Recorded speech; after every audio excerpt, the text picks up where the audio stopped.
Ele quer tratar conosco nesta noite. Meus irmãos, é fato que na aplicação bíblica para a nossa vida são 3 elementos principais. Nós lemos o texto, nós explicamos o texto e aplicamos o texto em nossa vida.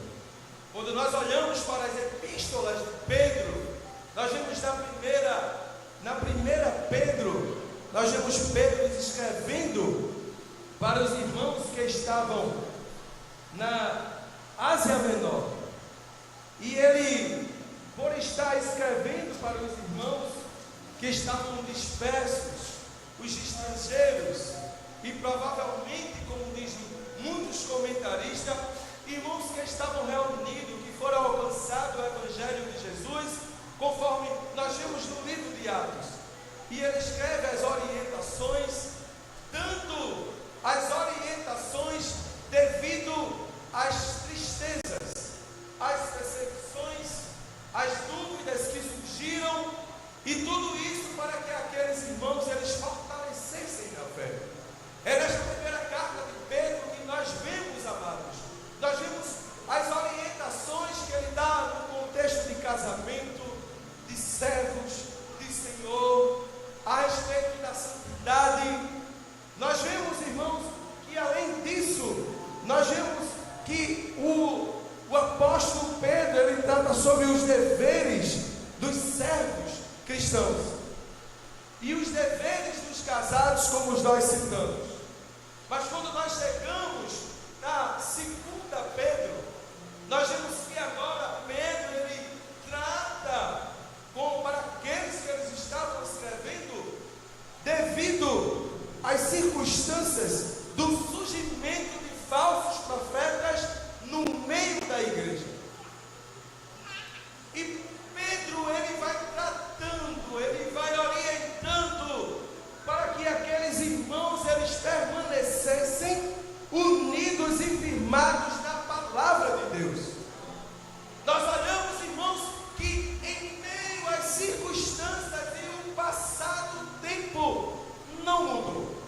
É claro que surgiram várias igrejas, vários entendimentos bíblicos, e é necessário refutar, é necessário estarmos esclarecendo estas, mas à luz da palavra de Deus. Aleluia.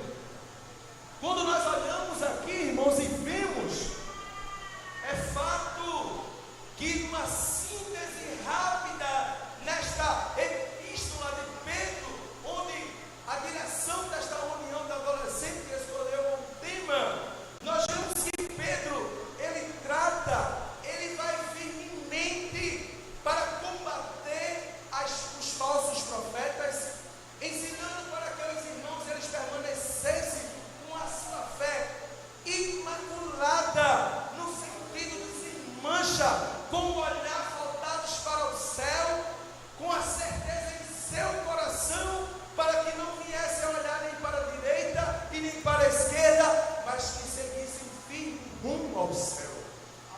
Nós olhamos, irmãos, que no capítulo 2 ele vai tratar sobre a questão dos falsos mestres, o seu caráter, as obras e o castigo destes, devido ao seu enganação. E o texto é bem claro, se os irmãos já viram ou examinado de fato cada letra, cada versículo desta carta, nós vamos ver que ele vai tratar sobre a questão das características desses que estudavam a palavra de Deus, porque eles diziam, queridos, que a palavra deles e o ensinamento deles era mais eficaz e era mais correto que a palavra de Deus. Dura situação, mas que aqueles irmãos eles receberam. Claro que quando chega neste capítulo 3, se aproximando, irmãos, devido ao horário, a gente vai se antecipando, e nós vemos que no capítulo 3 ele fala sobre a vinda do Senhor e o seu significado. Ele vai tratando, e tem um hino na harpa que diz que muitos dizem que não vem, a vinda do Senhor não é certa. Mas nós, crente de verdade, cristão, aquele que serve o exemplo de Cristo, no mínimo que ele tem que ter é a esperança e a certeza que da mesma maneira que veio o Senhor, foi para o Pai, ele voltará mais uma vez para resgatar a sua igreja. Nós olhamos, irmãos, que o tratamento de Pedro, este que é o homem, e posso dizer que o segundo mais citado no livro de Atos, porque quando nós olhamos o livro de Atos, nós vemos a verdade dele, olhando para as circunstâncias da qual iniciou o apóstolo Paulo, mas a metade do livro de Atos nós vemos o apóstolo Pedro e o tratar, a narração, a circunstância deste apóstolo que tão próximo do Senhor, ele viveu circunstâncias e experiência como nenhum outro. As crianças sabem muito bem que estava com Jesus no barco, Pedro, Tiago e João, elas sabem disso. E eles estavam tão próximos que vivenciaram coisas que os outros não vivenciaram. É fato que alguém com a pequena fé e o pequeno conhecimento de repente escutar de ouvidos de alguém que diz assim, mas ele negou a Jesus. É fato.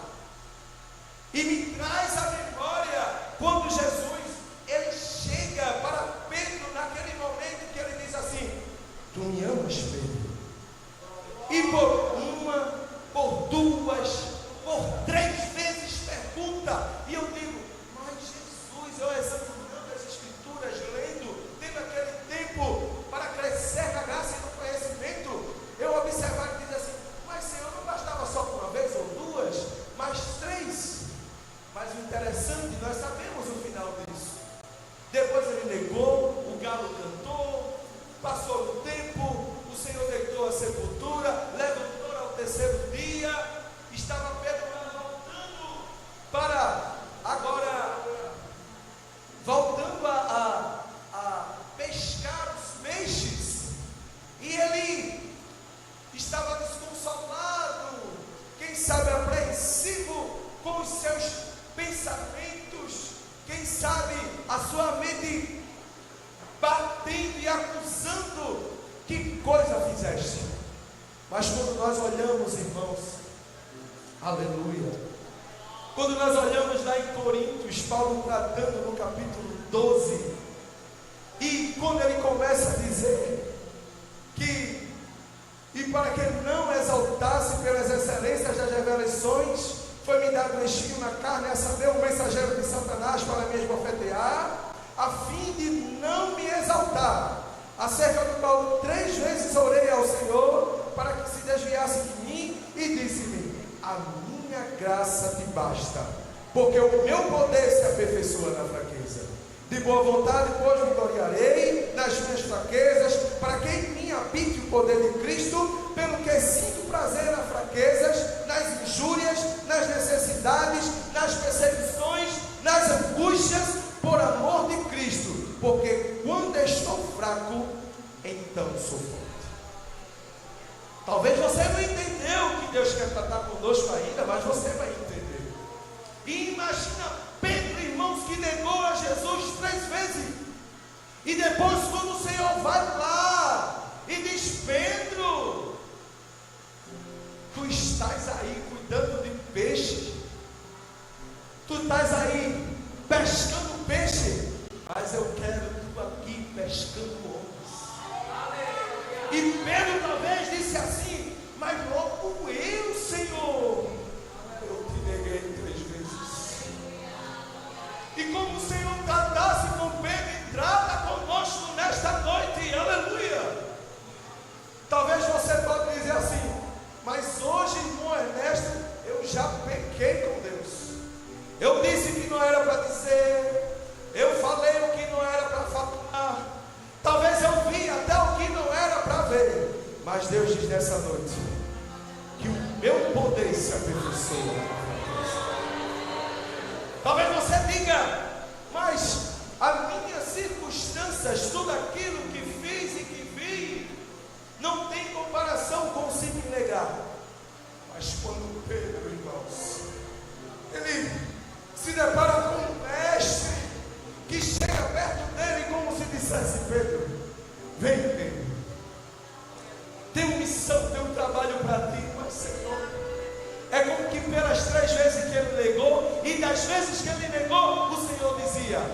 mas a minha graça te basta. Mas ele errou a segunda, mas a minha graça te basta, Pedro. Ele errou a terceira, mas a minha graça te basta, Pedro.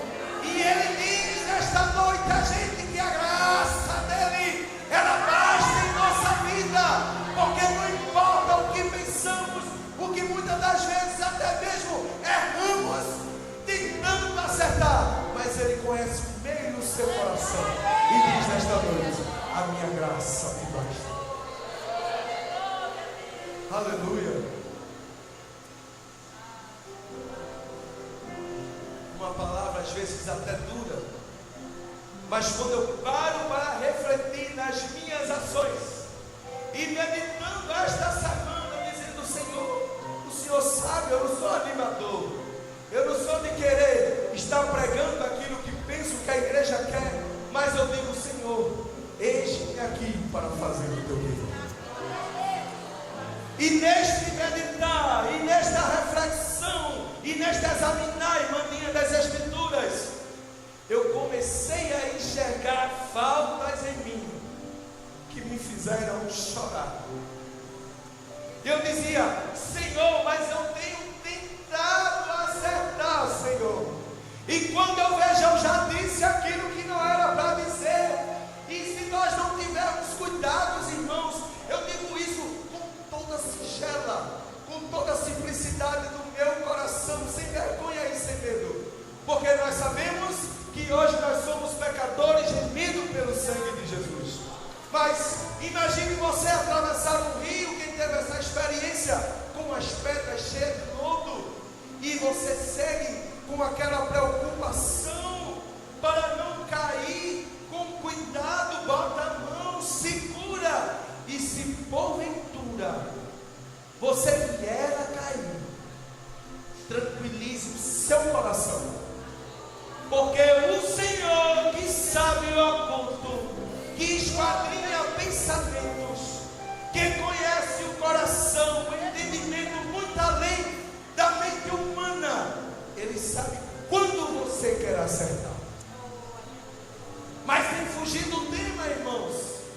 Quando nós olhamos a orientação que Pedro ele trata com os irmãos, ele vai tratar destes versículos que nós lemos, que o cristão deve esperar o Senhor, viver a vida reta, estudar as Escrituras e crescer em Cristo nosso Senhor.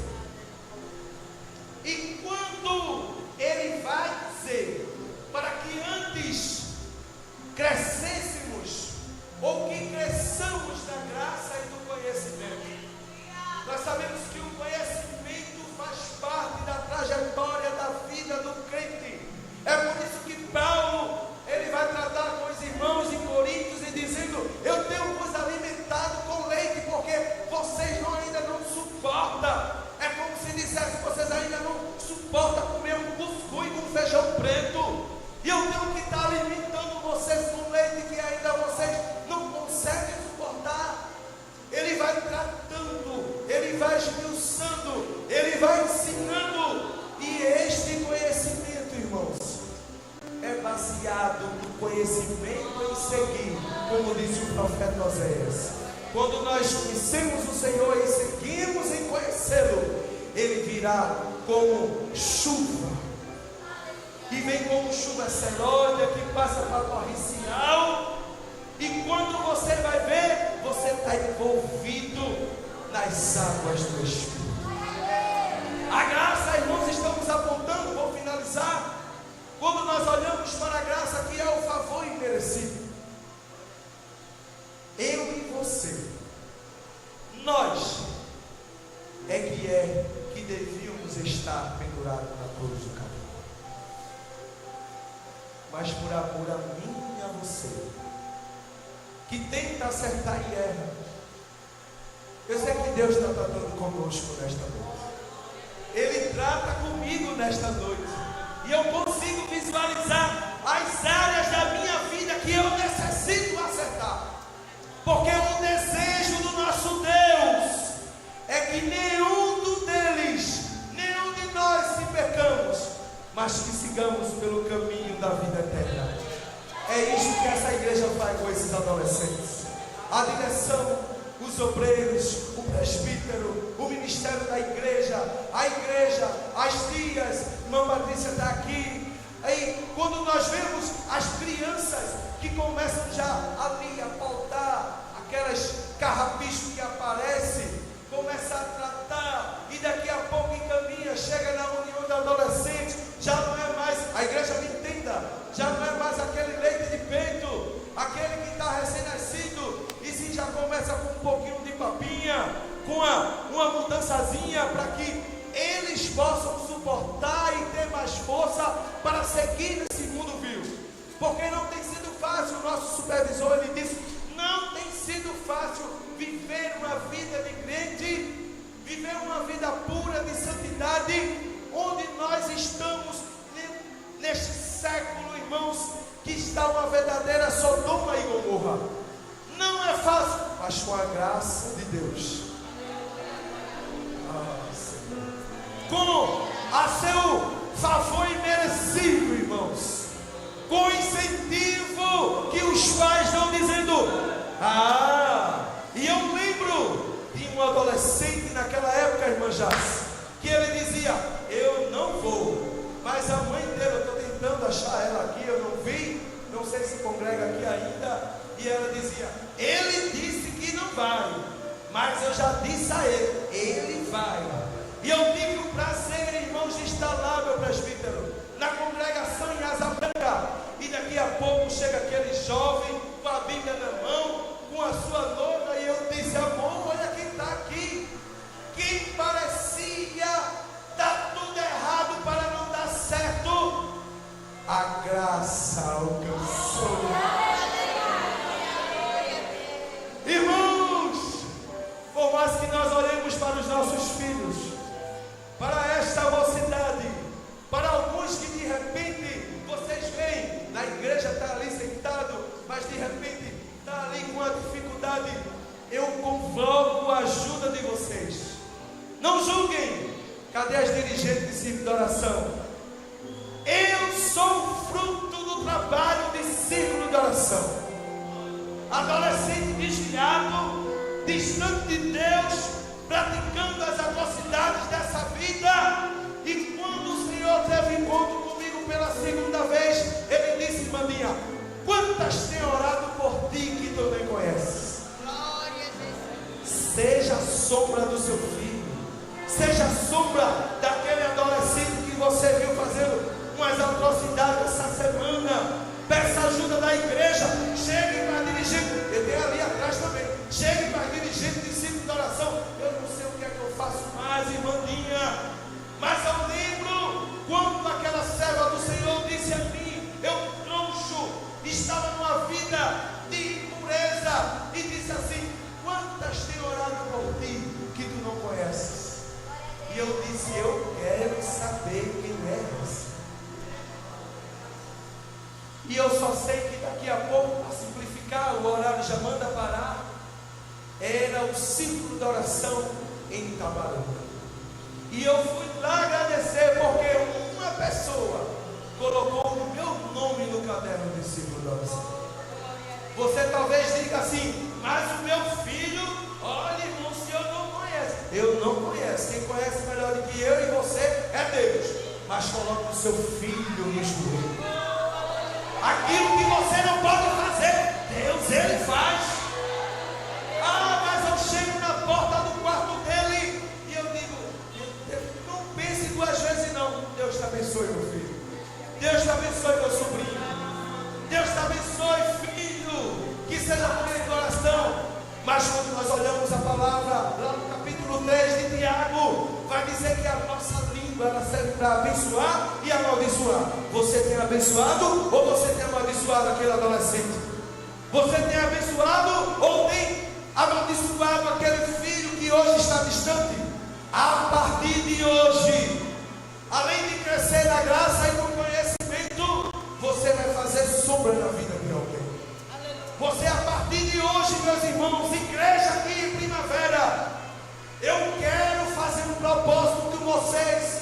Marque esta data. Se vocês orarem com afinidade, buscar buscar ao Senhor, entregar, e as suas ações corretas de coração, nós teremos uma mocidade repleta desses bancos, avivadas e cheias do Espírito Santo. Não tenha dúvida disso, porque eu fui alcançado. É por isso que o Senhor bota a gente para trabalhar com eles, porque eu sei a dificuldade. E quando alguém olhava para mim e dizia, isso é um perdido, e aquilo vinha como uma pedrada no meu coração, e parecia que cada palavra de maldição vinha ainda com mais força, os pensamentos contrários. Irmão Rafa, nós vivenciamos isso, irmão Rafa, e pela graça do Senhor, com as suas mãos estendidas sobre nós, irmão Rafa, estamos aqui de pé nesta noite. Tem coisas que não dá para revelar por completo. Irmão Rafa, me perdoe, mas eu vou citar. Mas nem o Senhor poderia ter descido a sepultura. Por onde passamos, mas a mão do Senhor. Quando aquelas irmãs, quando essa igreja, irmãos, está assim, Senhor, veja a tua mocidade, veja os terceiros, os adolescentes, os jovens. E Deus, Ele vai, irmãos, as irmãs orando, circulando o céu. E perceba, irmãos, é um trabalho de ciclo de oração para empurrar o adolescente para o céu. Nós vemos na doutrina, com a instrução do nosso presbítero, é conhecimento. Chega no trabalho de oração, é a graça. Chega no trabalho da escola dominical, é conhecimento. Quando nós olhamos o trabalho da oração para a mocidade, é conhecimento, é graça, é conhecimento, é graça, é conhecimento e é graça, que é um favor merecido da parte de Deus. Saiamos nesta noite convicto que a graça vem através da fé em Cristo Jesus, mas que é necessário crescermos no conhecimento e na graça. A partir de hoje não só carrega a Bíblia e ela no domingo junto com o presbítero. A partir de hoje você vai dizer, eu vou tirar o tempo para o Senhor, para crescer no conhecimento. Porque a graça, você faz assim, ó, você expande o seu conhecimento na horizontal e Deus derrama a graça na vertical. Saiamos nesta noite convicto, com a certeza da nossa esperança. E por mais que tentando acertar viemos errar, levante a sua cabeça, porque a graça do Senhor, ela te basta.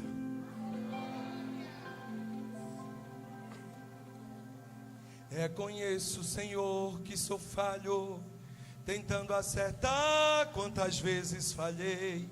Não sou como quero, nem como tu queres, meu Deus, eu bem sei. Eu quisera ser puro e mais santo, os meus pensamentos e atos mudar, mas às vezes eu sei e tu sabes, Senhor, não consigo te glorificar. A igreja, me ajuda, Senhor, me sustenta, Senhor,